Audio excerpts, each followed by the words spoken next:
বাংলাদেশের সাথে মিয়ানমারের সীমান্ত এলাকার প্রায় পুরোটাই আরাকান আর্মির দখলে। সেখানে জান্তার চিহ্নটুকু পর্যন্ত নেই। সেই মিয়ানমারে অনুষ্ঠিত হচ্ছে তুমুল বিতর্কিত এক নির্বাচন। এটি এতটাই প্রশ্নবিদ্ধ যে এই ভোট মেনে নিতে পারছেন না দেশটির বেশিরভাগ জনগণ। গৃহযুদ্ধ, রাজনৈতিক দমনপীড়ন এবং নির্বাচনী গ্রহণযোগ্যতা নিয়ে তীব্র প্রশ্নের মুখে বাংলাদেশের প্রতিবেশী এই দেশে চলছে ভোটযুদ্ধ। দেশটির নির্বাচন কমিশন জানিয়েছে, রাজধানী নেইপিদো, ইয়াঙ্গুন, মান্দালয় সহ জান্তা নিয়ন্ত্রিত সব শহর ও গ্রামাঞ্চলে রোববার স্থানীয় সময় সকাল ৬টা থেকে শুরু হয়েছে ভোটাভুটি। স্থানীয়রা বলছেন, আগের নির্বাচনগুলোর মতো এবারে নেই উৎসব মুখর পরিবেশ।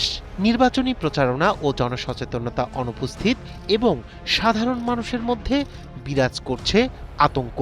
দেশটির দীর্ঘস্থায়ী গৃহযুদ্ধ, মানবিক সংকট এবং সামরিক জান্তার ক্ষমতা দীর্ঘায়িত করার চেষ্টা এই নির্বাচনের পরিবেশকে প্রহসন হিসেবে চিহ্নিত করেছে বলে মনে করছে দেশটির জান্তা বিরোধী শিবির এবং জাতিসংঘ সহ আন্তর্জাতিক গণমাধ্যম। তবে বল প্রয়োগ বা দমনপীড়নের সকল অভিযোগ প্রত্যাখ্যান করেছে জান্তা প্রশাসন।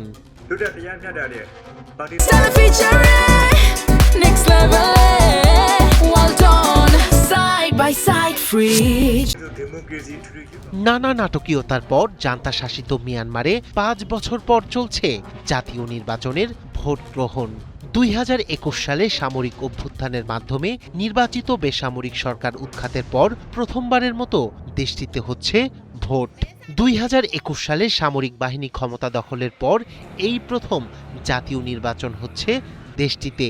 ২৮ ডিসেম্বর থেকে আগামী ২৫ জানুয়ারি পর্যন্ত ৩ ধাপে অনুষ্ঠিত হবে ভোট গ্রহণ। তবে বিদ্রোহী গোষ্ঠীর নিয়ন্ত্রণে থাকা অঞ্চল ও প্রদেশগুলোতে ভোট গ্রহণ হচ্ছে না। এর আগে মিয়ানমারের সর্বশেষ জাতীয় নির্বাচন অনুষ্ঠিত হয় ২০২০ সালের নভেম্বরে। সেই নির্বাচনে ভূমিধস বিজয় অর্জন করে গণতন্ত্রপন্থী নেত্রী অং সান সুচির নেতৃত্বাধীন national League for democracy NLD. তবে নির্বাচনে কারচুপির অভিযোগ তুলে ২০২১ সালের ১ ফেব্রুয়ারি অভ্যুত্থানের মাধ্যমে ক্ষমতা দখল করে সামরিক বাহিনী। অভ্যুত্থানের পরপরই গ্রেপ্তার করা হয় অং সান সুচি সহ এনএলডির অধিকাংশ কেন্দ্রীয় নেতা, সংসদ সদস্য ও মন্ত্রীসহ হাজার হাজার নেতাকর্মী। এরপর ২০২৩ সালে এনএলডিকে আনুষ্ঠানিকভাবে বিলুপ্ত ঘোষণা করে জান্তা নিয়ন্ত্রিত নির্বাচন কমিশন।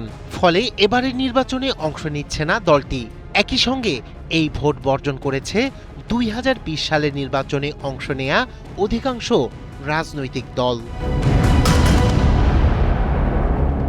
এ অবস্থায় নির্বাচনী মাঠে সবচেয়ে প্রভাবশালী দল হিসেবে রয়েছে সামরিক বাহিনীর সমর্থনপুষ্ট union solidarity and development party.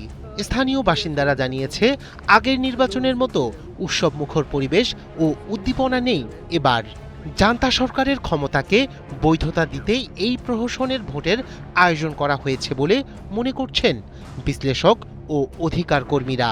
এই বাস্তবতায় নির্বাচনকে অবিশ্বাসযোগ্য ও নাটকীয় আয়োজন বলে কঠোর ভাষায় সমালোচনা করেছে জাতিসংঘ, মানবাধিকার সংগঠন ও একাধিক পশ্চিমা দেশ।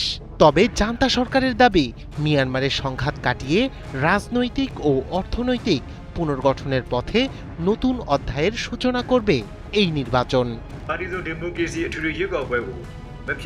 রায়হান কবির শুভ্র, ৭১।